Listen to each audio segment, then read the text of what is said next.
বাঁধাকপির নতুন রেসিপি, ঝটপট রেসিপি, নতুন ধরনের নতুন আইটেম, নতুন ধরনের কাটিং করে দেখো ক্যাবেজ পকোড়া। নতুন আইটেম একবারে, যেরকম দেখো ভাপিয়ে গোটা গোটা একটাকে 4 টুকরো করে ভেতরের যেই অংশটা থাকে ওটাকে বের করে আতপ চাল, বেসন, কর্নফ্লাওয়ার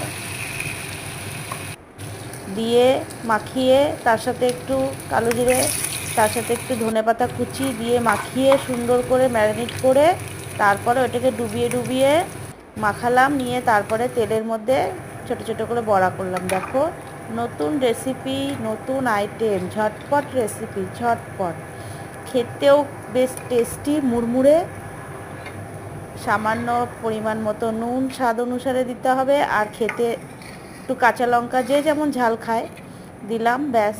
খেতে মচমচে, টেস্টি টেস্টি, ঝটপট রেসিপি, ঝটপট ঝটপট recipe, tasty recipe, cabbage pakora.